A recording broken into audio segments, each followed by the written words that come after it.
Donc, je vais quand même faire un petit récapitulatif. Donc, Spiral, c'est la plateforme qui a été développée à partir de 2003 par l'Université de Lyon 1. Moi, je suis responsable des développements TIS à l'université. Le service TIS de l'Université de Lyon 1, c'est entre 30 et 35 personnes en ce moment.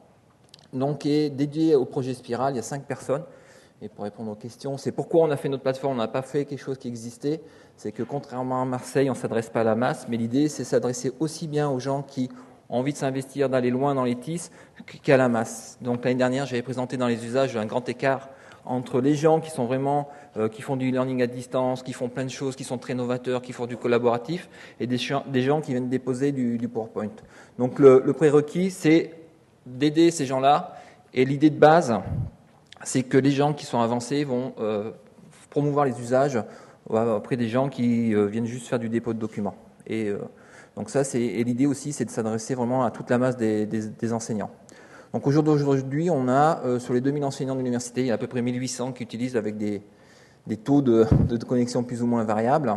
Et sur les 30 000 étudiants l'année dernière, il y en a 22 000 qui sont connectés au serveur. Donc voilà. Ça, c'est la carte des fonctionnalités de la plateforme. Donc, je ne vais pas détailler parce que j'ai que 10 minutes et je n'avais pas 10 jours. Donc, on a toutes les fonctionnalités qu'on a vues un peu précédemment, diffusion de documents, dépôt de documents, toutes les fonctionnalités de suivi, de création de questionnaires, de wiki, de blog, de forum, de chat, de visioconférence, etc., etc.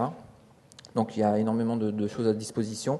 Et l'idée, c'est que c'est l'enseignant qui est au cœur du dispositif et c'est à lui de se construire son contenu. C'est pas nous, on lui impose rien, on lui met tout un panel d'outils et c'est à lui de s'y approprier. Et systématiquement, tous les objets fonctionnent de la même façon. On a une logique d'objet aussi, c'est-à-dire quand je crée un cours et que je crée un questionnaire à côté, mon questionnaire, je peux le mettre dans mon cours. La question, je peux la mettre dans un blog. Et un média que j'ai créé, je peux le mettre dans un blog, je peux le mettre dans une question. Donc tout est mélangeable. Ça, c'est le dispositif de base. Donc, on a travaillé sur une nouvelle interface. Donc, on avait développé jusqu'à présent, ça fait 5 ans, depuis 2002 qu'on est sur ce projet. Et là, on est en train de passer à ce qu'on appelle le Web 2.0 sur une nouvelle interface avec une nouvelle ergonomie, des nouvelles fonctionnalités. Donc là, on a fait toute une étude d'ergonomie avec une enquête auprès des enseignants, comment vous appréhendez l'objet, comment vous appréhendez les outils, combien à vos dispositions. Donc, on a discuté avec eux après 3-4 ans d'usage. Et là, on a refondu toute la plateforme, toute l'interface. Et l'idée, c'est que tout est en drag and drop, toutes les fonctionnalités sont sur une seule ligne par rapport à l'objet. Je peux déplacer mes listes, faire mes listes à la volée d'objets, de présentation de fichiers, de questions, de questionnaires, etc. etc. J'ouvre et je ferme mes objets et je peux tout mettre en ligne à disposition, soit avec une simple interface web. L'idée, c'est vraiment que sur le poste client, via le web, on puisse vraiment tout faire. Alors les tendances qu'on est en train de faire, c'est plus de personnalisation, aussi bien côté enseignant que côté étudiant, de plus en plus d'interactivité. Alors l'interactivité, par exemple, on avait mis il y a 1 an un système, vous branchez une webcam sur la plateforme et la plateforme fait magnétoscope. Donc typiquement, les premiers usages, c'est les enseignants qui peuvent s'enregistrer de chez eux en donnant des consignes le soir dans un blog ou à la page d'introduction de leur cours en disant de cette semaine, il y a ça à faire, etc. Donc pour faire un peu plus de vivant. Ensuite, cette fonctionnalité, on l'a ouvert aussi côté étudiant. Donc l'année dernière, moi j'ai utilisé avec mes étudiants. Les résultats m'ont vraiment surpris où je leur demandais de me faire des présentations, des micro-présentations d'1 minute, 2 minutes, 3 minutes, enfin des choses assez courtes sur des concepts, sur des notions. Et donc là, j'étais super surpris par la créativité des étudiants avec cet objet que moi je pensais un peu nouveau pour eux et pas du tout. À titre indicatif, on fait des questionnaires pour savoir le taux d'équipement, un peu ce qu'on a vu ce matin, précédemment sur Grenoble et sur Paris. Taux d'équipement, 40% des étudiants ont une webcam. Donc on a dépassé les 30% chez nous et dès qu'on dépasse 30% d'un indicateur, c'est vraiment, on commence à rentrer dans les gros usages. Donc on s'est dit que la webcam, ça devient un outil de communiquer aussi pour l'étudiant de façon asynchrone ou synchrone. Alors du coup, on a acheté 300 ou 400 caméras webcam qu'on donne aux profs maintenant systématiquement quand ils rentrent dans le bureau. Alors, vous avez une webcam? Non, on vous donne une webcam, mais c'est une autre façon de travailler. Donc pour répondre à des besoins comme ça. On développe aussi l'activité côté de l'étudiant avec du ranking de ressources. C'est une micro-évaluation de la ressource qu'on met à disposition. De plus en plus de wikis aussi. où on commence à avoir des nouveaux scénarios qui commencent à apparaître, où je suis en amphi par exemple, je vais prendre les 10 personnes qui sont là, je prends leur carte étudiant, je prends le numéro, je les mets dans un wiki, je dis c'est vous qui êtes responsable de la rédaction, de la présentation que je suis en train de faire. Je ne donne pas le PowerPoint, c'est à vous de vous débrouiller, vous êtes responsable, et vous allez me créer le cours, et une fois qu'on le valide ensemble, on le met à disposition de tout le monde. Donc ça, c'est des choses qui commencent à se voir, et puis je pilote ça avec mon blog. Hop. Et ensuite, au niveau de l'activité étudiant, on est en train de développer toute la partie portfolio, où l'étudiant pourra mettre à disposition son portfolio. Sur la personnalisation aussi des services qu'on est en train de mettre en place aussi, qui n'existaient pas jusqu'à présent, c'est que l'étudiant pourra construire son environnement. Pour l'instant, on lui a imposé la liste de cours, elle est comme ça et pas autrement. Je ne sais pas si vous connaissez NetVibes, c'est un peu le système. Je fais mes boîtes, mes cours principaux, mes anciens cours, mes archives et tout ça, et l'étudiant pourra lui-même mettre ses cours dans des boîtes et les classer en fonction de ses favoris. Avoir son blog perso et son portfolio donc. Autre tendance qu'on a mis en place, donc je vous ai parlé, j'ai ma webcam, je la branche, elle est enregistrée par le serveur.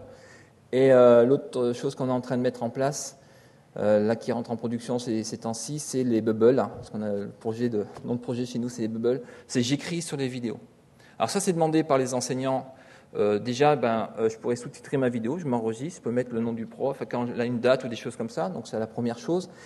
Je pourrais faire apparaître des choses, un chapitrage sur mes vidéos directement. Et c'est demandé aussi sous forme d'exercice. Typiquement, il y a un prof, il me dit, voilà, avec Spiral, je vais enregistrer CNN et je vais demander à tous mes étudiants de faire la traduction, le sous-titrage et voir s'ils sont bien synchronisés, s'ils présentent bien les choses. Ou des profs de chimie en disant, ils filment une paillasse et il manque une pipette, il manque un truc, il faut entourer ou ce qu'il manque ou des choses comme ça. Donc là, l'exercice, c'est la vidéo. On travaille directement sur la vidéo et c'est via un plugin Flash, donc il n'y a pas besoin de logiciel client chez l'enseignant, donc ça c'est la première chose. Et par rapport à ça, on est en train de développer un catalogue de partage des médias au format 2.0. Pourquoi ça ? Parce qu'on a plus de 200 000 fichiers dans la plateforme au jour d'aujourd'hui et ils sont tous contextualisés par rapport à un cours, par rapport à une notion, par rapport à un enseignant. Et l'idée, c'est qu'on veut globaliser, on veut proposer des vues différentes. Et il y a des choses qui existent comme Dailymotion ou YouTube. On s'est dit que c'est des bons systèmes qui fonctionnent bien, aussi bien chez la part des étudiants que chez la part des enseignants. Donc, on va YouTubeiser ou customiser différemment notre base média et pour qu'elle soit beaucoup plus visible avec des outils d'aujourd'hui que tout le monde dont tout le monde sait se servir. Donc, avec des fonctionnalités, je crée une chaîne d'actualité. Nous, on fait sport, sciences et médecine. Donc, avec des chaînes thématiques où l'enseignant pourra rajouter ses vidéos par rapport à sa chaîne, créer sa chaîne, avec des 2 minutes, d'accord, avec la possibilité aussi, comme dans Dailymotion, de se partager les vidéos avec des tags, avec des mots-clés, etc. Donc ça, c'est quelque chose. Alors, je l'ai mis sur la vidéo, mais ça sera beaucoup plus large. Je ne sais pas si vous connaissez des sites comme SlideShare, où on peut diffuser aussi des PowerPoint comme les vidéos de YouTube sous forme de petites animations Flash, et aussi tout ce qui est PDF et images. Et animation aussi pure et dure Flash, simulation Flash. Alors les évolutions, j'ai trouvé ça sur un blog il n'y a pas longtemps.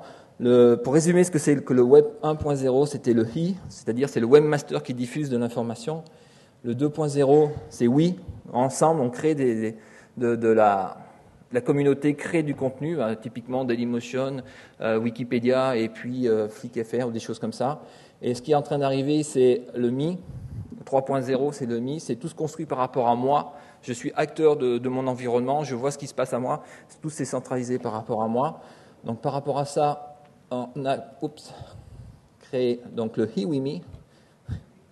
C'est nouveau, il faut noter.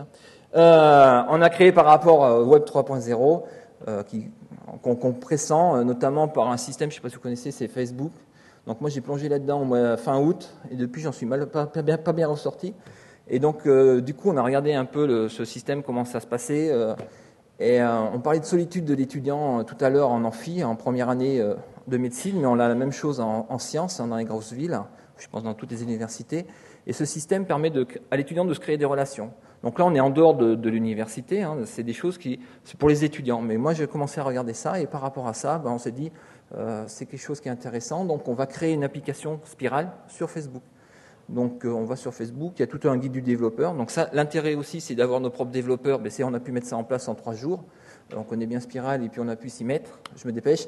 Et donc on a fait l'application Facebook. L'idée, c'est que les étudiants peuvent rentrer par Facebook directement dans Spiral sans se reloguer. Donc leur système à eux. Donc c'est vraiment interactif. Et la deuxième idée que nous on pensait, mais on ne pensait pas qu'il y aurait d'appropriation de la part des étudiants, c'est moi, je suis étudiant, j'ai montré la liste des cours à laquelle je suis inscrit à mes amis. Et la première personne qui a réagi, on a mis en fait le système en place à 10h. À midi, il y avait déjà une étudiante qui disait « c'est super, mes copains et mes copines vont pouvoir voir à quel cours je suis inscrit et moi je vais voir à quel cours ils sont inscrits sans pouvoir entrer dedans, mais on va pouvoir en discuter ». Donc il y a une appropriation assez forte et sans faire d'aide, sans se faire de pub. En un week-end, il y a une centaine d'étudiants qui ont monté l'application Spiral dans Facebook. Voilà.